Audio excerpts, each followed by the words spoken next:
Yahuwa Aba, ang amin pong makapangyarihan sa lahat. Diyos na lumikha ng lahat ng bagay, ikaw po ang nagbibigay ng kagalakan sa aming puso't isipan. Sa tuwing kami po ay nagsasagawa ng ganitong pagtitipon, kami po ay humaharap sa iyo at kami po ay pinupuno mo ng lakas, ng pag-asa sa pamamagitan po ng iyong banal na Espiritu. Salamat ng marami sa iyo. Tinawag mo kami para maging kasama sa iyong mga anak para kaming lahat makapagsagawa ng aming kaukulan, maluwalhati at masamba ka ng lahat. Panginoong Yahushua, maawa ka sa iyong mga lingkod. Kami po'y sumasampalataya. Ikaw po ang Mesyas, anak ng Diyos. Kami po'y lumalapit sa iyo ngayon. Sinasamba ka namin. Maawa ka sa iyong mga hinirang. Pakipatawad po sa lahat ng aming kasalanan. Akayin kami sa ganap na pagbabagong buhay. Makapanumbalik kami sa iyo at sa ating dakilang Ama.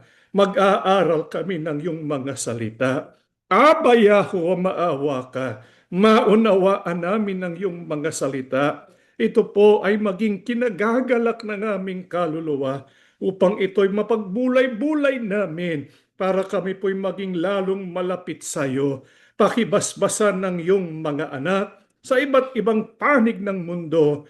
Ipagkaloob pong lahat ng pangangailangan at iligtas sa lahat ng uri ng kapahamakan. Pakibasbasan din at tanggapin ang mga abuloy na inihahandog namin sa iyo para Ama, ikaw po'y lalong maluwalhati namin. Kami po'y sumasampalataya, dininig mo ng aming panalangin sa pangalan po ng aming tagapagligtas na si Yahushua HaMashiach. Amen.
Shabbat Shalom sa inyong lahat mga kapatid. Tayo po ay nagpapasalamat sapagkat tayo muli ay makapagsasagawa ng ganitong pagtitipon o pagsamba. Ang ating pag-aaralan ay patungkol pa rin doon po sa kagalakan kay Yahuwah. Ito po ay serye. Tayo po ay nagpapasalamat sapagkat kinagalak ni Yahuwah Aba na tayo po ay tipunin at gawing bayan niya at gawing mga anak niya kasama sa kanyang sambahayan. Kaya kinagagalak tayo ni Yahuwah, dapat lamang ikagalak din natin si Yahuwah. Nakasulat nga sa awit 37:4 na hanapin natin ang ating kagalakan kay Yahweh. At kapag nagawa natin ito, magkakaroon ng panibagong puso ang ating puso at pagkakaloob sa atin ni Yahweh ang lahat ng hinihingi ng ating puso at kaluluwa. Subalit, ano po ang pinagkaloob sa atin ni Yahweh para po matuto tayong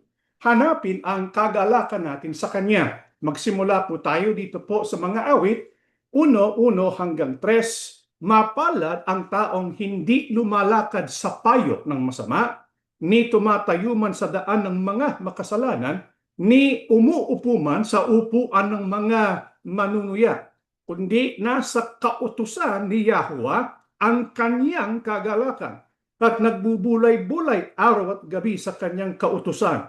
Siya ay gaya ng isang punong kahoy na itinanim sa tabi ng agos ng tubig, na nagbubunga sa kanyang kapanahunan, ang kanyang dahon na may hindi nanlalata, sa lahat ng kanyang ginagawa ay nagtatagumpay siya. Paano po natin makikilala ang isang anak ng Diyos na hinahanap niya ang kanyang kagalakan kay Yahweh? Binasa po natin ay tungkol po sa mga tunay na anak ng Diyos na mapapalad.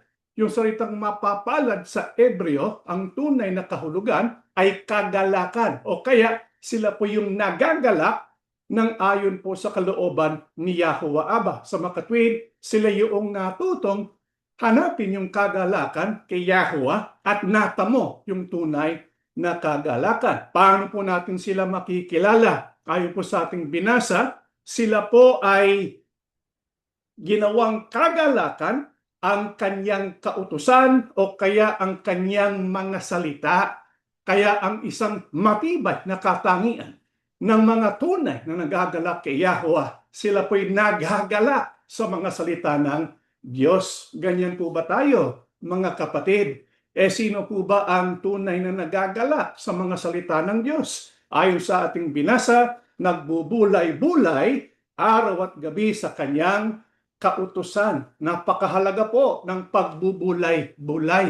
Pag sinabing pagbubulay-bulay, hindi lang basta narinig ang salita ng Diyos, hindi lang basta binasa ang salita ng Diyos, ito po ay pinag-isipan ng malalim, pinag-isipan kung paanong matutupad, at pinag-isipan kung paano mababago ang kanyang puso at ang kanyang mga damdamin. Kaya nga sa assembly, meron po tayong daily Bible reading. Ito po ay isang paraan o kaya kasangkapan, suwestyon lamang. Marami po tayong mga ibang resources na naglalaman ng mga Bible devotionals. Mahalaga po kasi na mag-ukol tayo ng panahon sa umaga at sa gabi, magbasa tayo ng mga ilang talata para po mahugot natin yung lakas na mula sa mga salita ng Diyos. Meron po kasing kapangyarihan ang mga salita ng Diyos. Kapag pinagbubulay-bulay natin araw-araw ang mga salita ng Diyos, ano po ang maibubunga nito sa ating buhay? Ayon po sa ating nabasa, sila po ay magiging matagumpay sa lahat ng kanilang gawain. Sila po ay magkakamit ng tunay na kagalakan. Bakit po kaya? Kapag tayo po ay nagbubulay-bulay sa mga salita ng Diyos at kinagagalak natin ang kanyang mga salita at utos, tayo po ay magkakaroon ng tagumpay sa lahat ng ating buhay. Dito po sa Deuteronomio 32:45 hanggang 47, pagkatapos niyang sabihin ito, sinabi ni Moises sa mga tao, itanim ninyo sa inyong mga puso ang lahat ng sinasabi ko sa inyo sa araw na ito. Ituro rin ninyo ito sa inyong mga anak para matupad nilang mabuti ang lahat ng sinasabi sa mga utos na ito. Hindi lang karaniwang salita ang mga utos na ito. Magbibigay ito sa inyo ng buhay. Kung susundin ninyo ito, mabubuhay kayo ng matagal sa lupain na aangkinin ninyo sa kabila ng Jordan. Paano po natin o bakit po ba napakahalaga na bulay-bulayin natin araw-araw, gabi-gabi ang mga salita ng Diyos? Ayon po mismo kay Yahweh, yung kanyang mga salita, hindi po karaniwang salita. Yung mga tao ngayon mahilig sa mga self-help books, di po ba? Sapagkat sa isip nila, kapag ka ito minaster ko, magtatagumpay ako. Maaring magtagumpay sila dahil sa tulong na yon. Subalit, ang sabi ni Yahweh, ang aking salita, hindi yan karaniwan. Special po yan.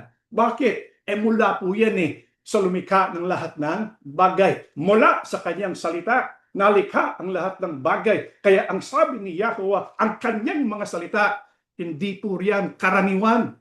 Hindi po yan maaaring magawa ng sino mang tao. Puspos ng kapangyarihan ang kanyang salita. Kaya ang sabi po ng banal na kasulatan, ito ay dapat natin bulay-bulayin sapagkat magbibigay ito sa inyo ng tunay na buhay. Anong ibig sabihin nun? Na ang salita ng Diyos, mga salita na galing sa kanyang bibig ay nagbibigay sa atin ng buhay. Dito po sa unang Pedro 1:23, sapagkat muli kayong isinilang hindi sa pamamagitan ng kapanganakan na may kamatayan, kundi sa bisa ng buhay at di nagbabagong salita ng Diyos. Nakita niyo po yung tungkol sa kapangyarihan at bisa ng mga salita ng Diyos. Yung salita ng Diyos ang pinagmumulan ng tinatawag natin pagkabuhay na mag-uli o kaya yung pagiging isinilang muli. Sa Ingles, ito po ay born again.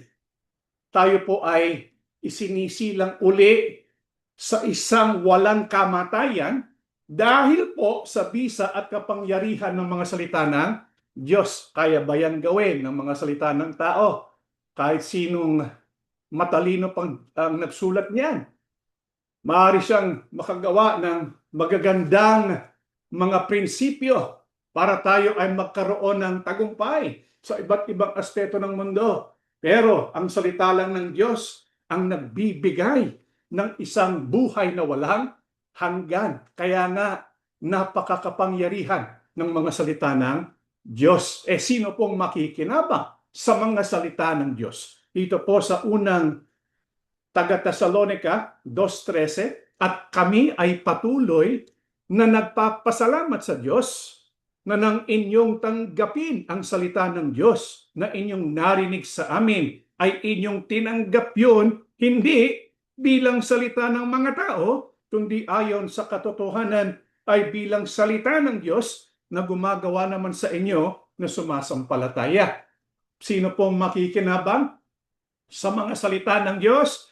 Yung mga sumasampalataya. Kasi merong mga nagbabasa ng Biblia, pero hindi po nakikinabang. Bakit? Sapagkat hindi nilalaki pa ng pananampalataya. Kung gusto natin makinabang, dapat sumampalataya tayo. Ano yung dapat nating sampalatayanan? Na yung salitang yun na ating natanggap mula sa Biblia ay talagang salita ng Diyos, hindi po salita lamang ng tao. Opo, taong kasangkapan para isulat yon. Subalit, yung kumilos sa tao para yun ay nasulat, ay galing po kanino? Sa Diyos. Kaya salita ng Diyos sa pamamagitan ng kanyang Espiritu. Kaya puspos ng kapangyarihan. Kung tayo ay sumasampalataya, makikinabang tayo. Kung tayo ay tunay na sumasampalataya, makasusunod tayo sa utos ng Diyos. Kaya yung kahalagahan sa mga salita ng Diyos, ito po ay nakikilala sa taong naniniwala sa bisa ng kapangyarihan sa salita ng Diyos at sumusunod sa kanyang mga salita. Kasi sintonado kapag sasabihin ng tao, ako'y naniniwala sa salita ng Diyos, pero hindi ko kailangan ito'y sundin. Di ba? Kung kasi tayo talaga sumasampalataya, sumusunod tayo sa utos ng Diyos. Sapagkat ang utos ng Diyos, ito'y nagbibigay sa atin ng buhay. Kaya nga noong isinulat ni Apostol Juan, yung aklat ng Juan, sa Juan 20 halimbawa, anong sabi niya? Ito'y napasulat para kayo ay magkaroon ng buhay na walang hanggan sa pamamagitan ng pananampalataya. Kanino?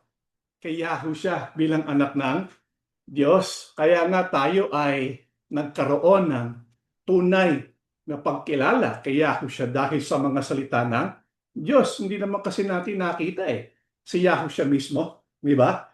Ito'y natanggap natin mula sa Biblia. Pero yung isinulat sa Biblia, isinulat para tayo sumampalataya at sa ating pagsampalataya, magkaroon tayo ng buhay na tunay na buhay. Subalit, yung pong buhay na walang hanggan na ipagkakalob sa atin, yun pong kaganapan ng ating kaharian o yung ating tatanggapin na inheritance, yun po ay sa hinaharap sa ngayon, tayo ay naglalakbay pa rin, di ba? Kapag tayo naglalakbay, dumaraan tayo sa iba't ibang suliranin, sa iba't ibang problema. Kaya nga, dapat lalo po tayong magbulay-bulay sa mga salita ng Diyos. Bakit po? Pakinggan po natin ng Salmo 19:7 hanggang 8. Ang kautusan ni Yahuwah ay walang kamalian. Ito'y nagbibigay sa atin ng bagong kalakasan. Ang mga turo ni Yahuwah ay mapagkakatiwalaan at nagbibigay karunungan sa mga walang kaalaman. Ang mga tuntunin ni Yahuwah ay tama at sa puso'y nagbibigay kagalakan. Ang mga utos ni Yahuwah ay malinaw at nagbibigay liwanag sa kaisipan. Mga kapatid, anong dahilan? Bakit kahit tayo ay nagkamit na ng kaligtasan, kahit na tayo ay nabuhay na mag-uli, o kaya tayo ay pinanganak na mag-uli, born again, bakit kailangan pa natin na pagbulay-bulayin ang mga salita ng Diyos? Sapagkat sa ating lakbayin, tayo po kuminsan ay nawawala ng kalakasan, ng hihina, lalo na kapag kasunod-sunod ang mga problema. Pag sunod-sunod ang problema, kuminsan hindi tayo makapag-isip ng tama, kaya nawawala yung kagalakan natin kay Yahuwah. Kaya ibinigay sa atin ang mga salita ng Diyos. Paano tayo makikinabang sa mga salita ng Diyos? Ang sabi rito, ang turo ni Yahuwah ay nagbibigay ng karunungan. Kaya kapag pinagbubulay-bulay natin ang mga salita ng Diyos, anong magiging resulta? Magkakaroon po tayo ng kagalakan sapagkat yun pong karunungan ay nagdudulot ng kagalakan. Hindi po ba kapag meron tayong natututunan na bago, anong pakiramdam natin? Di ba masaya tayo? Di ko alam yun na. Ngayon ko lang nalaman yung salita ng Diyos. Kaya kahit marami kang problema, pero may pinakita si Yahweh sa iyo na isang mensahe, isang prinsipyo, isang pangako, tuwang-tuwa ka, galak na galak ka. At dahil sa kagalakan yun, kahit mahina ka, anong nangyayari sa iyo? Lumalakas ka. Sapagkat yung kaluluwa natin, pinapakain. Kaya nga ang sabi ng Panginoong Yahushua, ang bawat salita ng Diyos, ang bawat salita na nanggagaling sa kanyang bibig, mas mahalaga pa kaysa sa ating tinapay na kinakain araw-araw. Kaya dapat hanapin natin salita ng Diyos. Bulay-bulayin natin yung araw-araw. Kailan lalong kailangan natin na mabusog ng aral ng Diyos? Dito po sa Salmo 19:25, ako'y parang mamamatay na. Hinto muna tayo dyan, mga kapatid. Kung minsan ba hayaan ng ating pakiramdam, minsan sunod-sunod ang dalahin natin sa buhay, siguro may sakit, tapos may problema sa pamilya, tapos may problema sa pinansyal, sunod-sunod na parang mamamatay ka na. Itong sabi po ng nakasulat dito, ako'y parang mamamatay na, kaya panatilihin niyo akong buhay ayon sa inyong pangako. Ipaunawa niyo sa akin ang inyong mga tuntunin upang pagbulay-bulayin ko ang inyong kahanga-hangang mga gawa.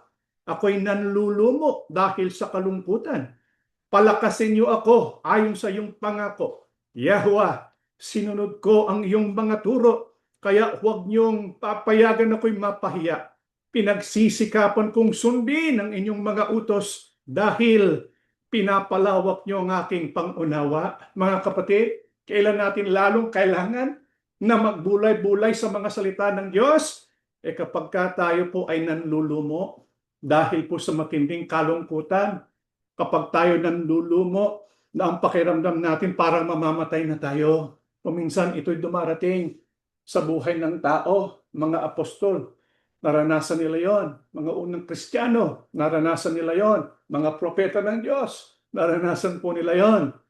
Lahat tayo ay daraan sa mga pagsubok. Sa panahon ng mga pagsubok, anong lalong kailangan natin? Yung salita ng Diyos. Ano po ang mahahanap natin sa mga salita ng Diyos na magbibigay sa atin ng kaligtasan at ng kalakasan?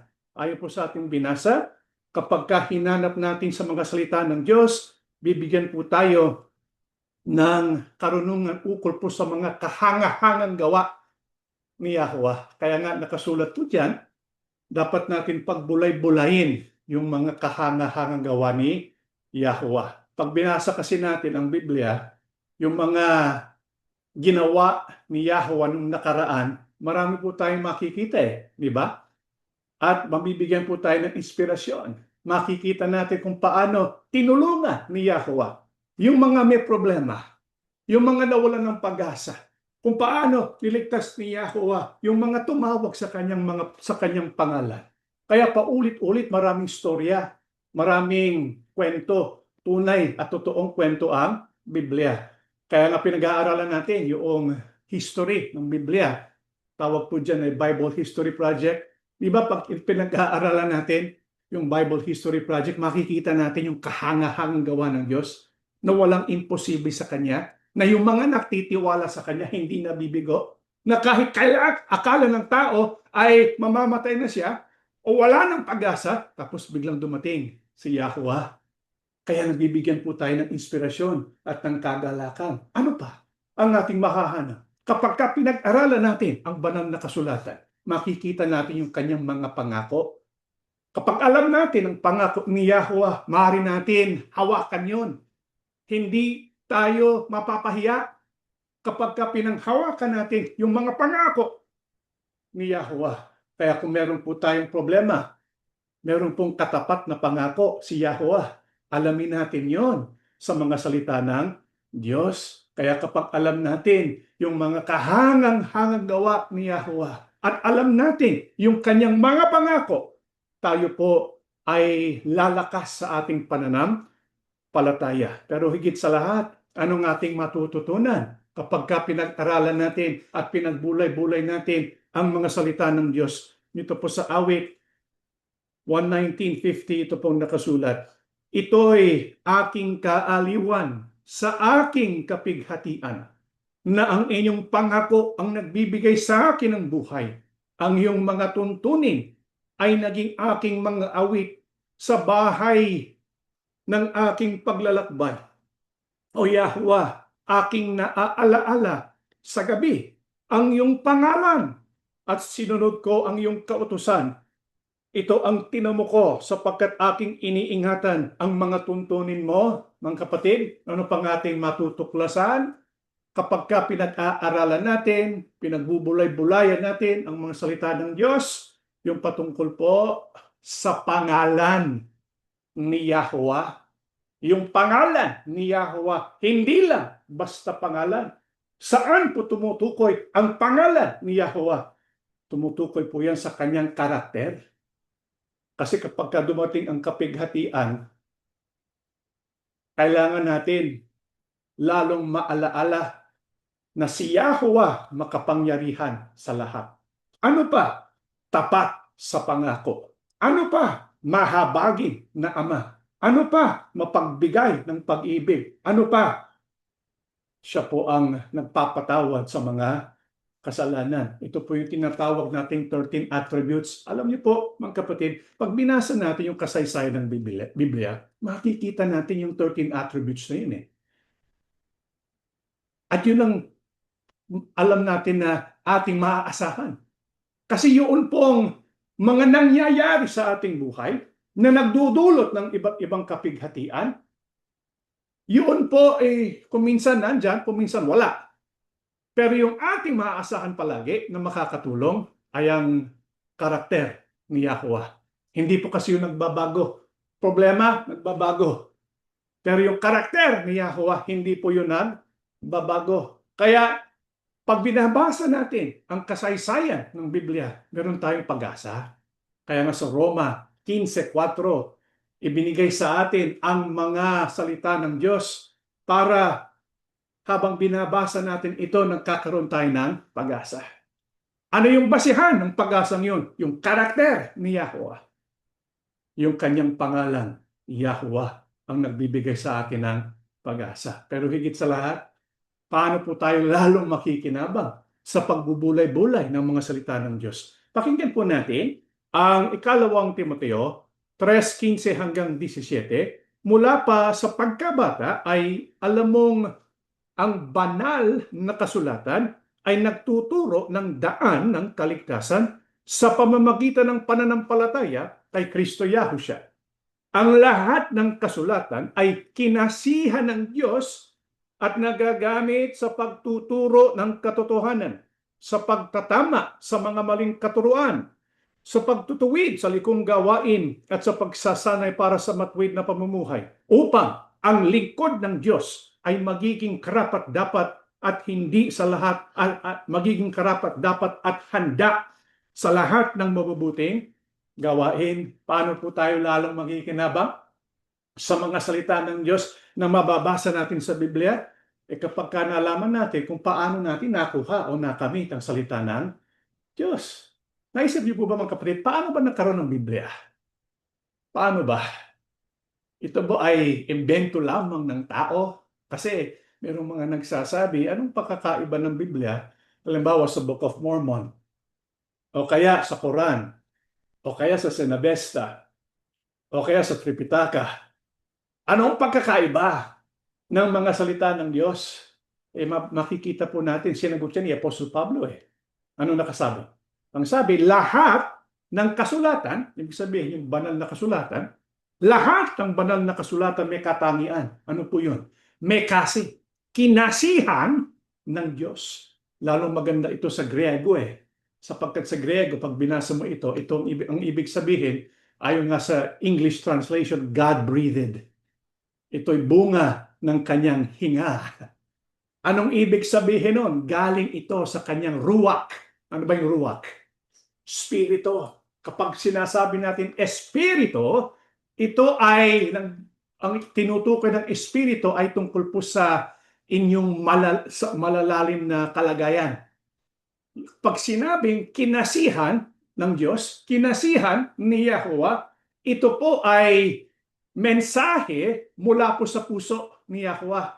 Kaya nga ito'y inerrant, walang pagkakamali. Ang tao maaaring pagkakamali, pero ang Diyos hindi po magkakamali. Pero hindi lang yon. Dito makikita natin yung pinakalayunin kung bakit binigay sa atin ng Diyos yung banal na kasulatan. Kasi kung iisipin natin, paano kaya kung walang nakasulat na kasulatan? Di ba? Kawawa naman tayo. Pero mahal na mahal tayo ng Diyos. Kaya binigyan tayo ng kasulatan Kaya wala po tayong dahilan para sabihin sa Diyos, hindi ko po kasi alam Ibinigay na nga yung kasulatan. Galing ito sa kanyang espiritu. Bakit po ibinigay ito ng Diyos? Para po matuto tayong gumawa ng mabuti. Pero higit doon, ang pinakamalalim na dahilan kung bakit ibinigay sa atin ang kaniyang mga salita ay makikita po natin dito po sa unang Korinto 2:10-12. Ngunit ang mga bagay na ito ay ipinahayag na sa atin ng Diyos sa pamamagitan ng kanyang espiritu, sapagkat ang lahat ng bagay ay nalalaman ng espiritu, maging ang mga malalalim na kaisipan ng Diyos. Hindi ba't walang nakakaalam sa iniisip ng isang tao maliban sa kanyang sariling espiritu? Ganon din naman, walang nakakaalam sa iniisip ng Diyos maliban sa kanyang espiritu. At ang espiritu na ito ng Diyos ang tinanggap nating mga mananampalataya, hindi ang espiritu ng mundong ito, upang maunawaan natin ang mga pagpapalang ibinigay sa atin ng Diyos. Yung Biblia binigay sa atin hindi lang para malaman natin kung sino si Yahweh, hindi lang para malaman natin yung kanyang mga pangako sa atin, hindi lang para malaman natin na si Yahweh ay makapangyarihan, puspos ng pag-ibig. Alam niyo po ba kung anong malalim na dahilan kung bakit binigay sa atin ang Biblia? Tandaan natin yung Biblia, may kasi, di ba? Nagkaroon ng Biblia sapagkat mula sa Espiritu, ito'y binigay niya sa tao para sumulat ng kanyang aklat. Ibig sabihin, yung nakasulat, bunga ng kanyang Espiritu. Ano bang sinasabi tungkol po sa Espiritu ng Diyos? Sabi po rito, yung Espiritu, halimbawa sa Espiritu ng tao, wala na kakaalam sa iniisip ng tao maliban sa kanyang sariling Espiritu. Kaya kung ating pag-iisipin, yun pong pinakamalalim na bahagi ng ating buhay, kung sino talaga tayo, yun po yung nanggagaling sa ating Espiritu. Kaya makikilala natin ang tao kapag kilala natin ang kanyang Espiritu. Ang sabi po ni Apostol Pablo, si Yahweh merong malalalim na isip. Meron siyang Espiritu. Yung Espiritong yun, nais niyang ipaalam sa atin. Anong katunayan? Ibinigay niya ang Biblia. Sa anong layunin? Para tayo magkaroon ng personal na relationship sa Kanya. Sapagkat hangad ni Yahweh, malaman natin yung Kanyang iniisip. Kaya nga, pagka binasa natin ang Biblia at pinagbulay-bulay natin ang Biblia, matutuklasan natin kung ano ba yung gusto ng Diyos. Ano ba yung kinapupuotan ng Diyos? Ano ba yung kinagagalak ng Diyos? Di ba? Pero hindi lang yon. Kapag nagbubulay-bulay tayo at hinahayaan natin na magsalita si Yahweh sa ating puso, gagamitin niya yung bokabularyo ng mga salita ng Diyos para ipaisip sa atin yung iniisip niya para magkaroon tayo ng matinding kaugnayan sa Kanya. Yan ang bunga ng pagbubulay-bulay. Kayong pagbubulay-bulay, iniisip natin ang salita ng Diyos at habang ginagawa natin yun, iniisip tayo ng Diyos at magkakaroon tayo ng koneksyon. Kaya nga, yung nagbubulay-bulay ayon sa unang talatang binasa natin, parang isang tao o kaya isang punong kahoy na malapit sa ilog, kaya palagi nagbubunga, nagtatagumpay sa lahat ng ginagawa niya. Kasi kapag nagbubulay-bulay tayo at sinasamahan tayo ng Diyos sa ating pagbubulay-bulay, sa pamamagitan ng banal na Espiritu, magkakaroon tayo ng koneksyon sa Kanya. Mararamdaman natin yung Kanyang pag-ibig, lalo na yung Kanyang kagalakan. Kaya magkakaroon din tayo ng kagalakan. Kaya ito ang pinakasusi para matuto tayong hanapin ang kagalakan natin kay Yahweh. Hanapin natin yung sa aral ng Diyos, sa mga salita ng Diyos. Gawin natin ito araw-araw para lalo po tayong tumibay. Kaya dahil dito, ano ang dapat na maging conviction natin? Sapagkat natanggap natin ang mga utos ng Diyos at kinagagalak natin ang mga utos ng Diyos. Dito po sa Salmo 119, ito po nakasulat, lagi akong magpupuri sa inyo dahil tinuturuan niyo ako ng inyong mga tuntunin. Ako'y aawi tungkol sa inyong mga salita dahil matwid ang lahat niyong mga utos. Palagi sana kayong maging handa na ako'y tulungan dahil pinili kong sundin ang inyong mga tuntunin. Ano ang dapat na maging conviction natin? Dahil ipinagkaloob sa atin ng Diyos ang kanyang mga salita at tayo ay pumili na sundin ang kanyang mga tuntunin at ikagalat ang kanyang mga salita.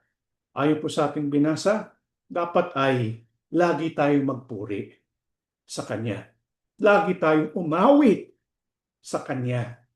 Lagi po tayong maging handa na tuparin at piliin ang Kanyang mga tuntunin. Pagka ganito mga kapatid, madadama natin yung kagalakan ng Diyos. Kinagagalak ng Diyos ang Kanyang mga salita. Kapag kinagagalak din natin yung Kanyang masalita, magkakaroon ng koneksyon. Magbubukas yun ng pintuan para dumaloy ang Kanyang Espiritu mula sa langit hanggang sa ating sa puso kahit nandito pa tayo sa lupa. Kaya madadama natin yung kagalakan at madadama natin yung lakas na mula kay Yahweh. Kaya mga kapatid, lagi natin ipagpasalamat at lagi natin hanapin si Yahweh sa Biblia habang tayo ay nagbubulay-bulay. Ano pong ating dapat maging panalangin? Ano bang panalangin ng isang lingkod ng Diyos na kinagagalak niya ang kanyang mga salita? Pakinggan po natin ang mga huling talata. Dito po sa Salmo uli, Yahuwah, nananabik ako sa inyong pagliligtas. Ang kautusan niyo'y ay nagbibigay sa akin ng kagalakan. Panatilihin niyo ang aking buhay upang kayo'y aking mapapurihan. At sana'y tulungan ako ng inyong mga utos na masunod ang inyong kalooban para akong upang naligaw at nawala. Kaya hanapin niyo ako inyong lingkod dahil hindi ko kinalilimutan ang iyong mga utos. Mga kapatid, ano pong dapat natin hilingin kay Yahweh? Yayamang tayo ay nagagalak sa kanyang mga utos, sa kanyang mga salita. Hilingin natin kay Yahweh na tulungan tayong makasunod ng kanyang kalooban. Naalala ko po ang sinabi ng Panginoon Yahushua. Sabi niya, ang kanyang pagkain ay sundin ang kalooban ng Ama hanggang makompleto niya ang pinagagawa sa kanya. Sana ito rin ang maging pagkain natin. Yung pagkain, yun po ang ating kinagagalak. Kung iisipin natin ang mga bagay na kinagagalak ng tao, isang mga pangunahin yung pagkain eh. Diba palaging iniisip ng tao yung pagkain na masasarap? Sa isang kaluluwa, ang pinakamasarap na pagkain ay ang salita ni Yahuwah na masunod ang kalooban niya. Kaya yung pinakadahilan kung bakit natin binubulay-bulay ang mga salita ng Diyos ay para po makasunod tayo sa kanyang kalooban. Paminsan-minsan tayo po ay nadadapa. Paminsan ang pakiramdam natin tayo ay naligaw, kaya nawala. Kaya hilingin natin kay Yahuwah, Yahuwah, kapag ako po ay nawawala, kapag ako'y nadadapa, naliligaw, hanapin niyo po ako, Ama, sapagkat kami po ang mga lingkod niyo at hindi namin kinalilimutan ang inyong mga utos. Mga kapatid, hanapin natin si Yahuwah sa ating mga pagbubulay-bulay sa mga salita ng Diyos. Sapagkat sa oras na mahanap natin si Yahuwah, sa pag-aaral natin ng Biblia, mararamdaman natin yung kagalakan na ito'y magbubusog sa ating kaluluwa, sa ikalalakas natin para makapagpatuloy tayo hanggang sa wakas. Tayo po'y tumayo at tayo po'y mananalangin. Yahuwah Abba, salamat po na maraming sa iyo. Pinagkaloob mo sa amin ng iyong mga salita. Tulungan mo kami na ikagalak namin ang bawat nanggaling sa iyong bibig na nakasulat po sa banal na kasulatan. Ilusid po ng aming puso't damdamin upang araw-araw nabubulay-bulay namin ang bawat butil ng iyong mga salita, sapagkat alam namin lahat ng mga salita mo ay meron pong kapangyarihan na magbabago sa aming puso, magbabago sa aming kaisipan. Salamat dahil po sa bisa ng iyong mga salita, naakay kami na sumampalataya sa iyo at sumampalataya sa iyong bugtong na anak. Panginoong Yahushua, ikaw po ang naging katuparan ng layunin ng salita ng Diyos. Ikaw po ang pinakadahilan kung bakit kaming lahat nagkaroon ng kabuluhan. Panginoong Yahushua, salamat sa iyong mga salita. Matuto kaming maging katulad mo sa pagbibigay ng halaga sa mga salita ng Aba. Panginoong Yahushua, maawa ka sa iyong mga hinirang. O minsan, dumadaan po kami sa mga pagsubok. O minsan, nanghihina kami. Palakasin mo po ang iyong mga lingkod. Kung kami man ay nawawala, naliligaw, hanapin po kami. Bigyan po kami ng panibagong lakas at ng banal na Espiritu. Ama, pinagmamakaawa namin sa iyo dahil alam namin ikaw ay mapagbigay. Itong natutunan namin sa pag-aaral ng kasaysayan kung saan nahahayag ang iyong pag-ibig at awa. Kaya natuto kami lumapit sa iyo kapag meron kaming karamdaman o sakit. Walang imposible sa iyo. At ikaw po'y napakabait. Kaya nagmamakaawa kami sa iyo. Magmilagro ka sa iyong mga anak. Pagalingin pong lahat ng merong anumang karamdaman. Kami po'y sumasampalataya, Ama. Dininig mo ng aming panalangin sa pangalan po ng aming tagapagligtas na si Yahushua HaMashiach. Amen.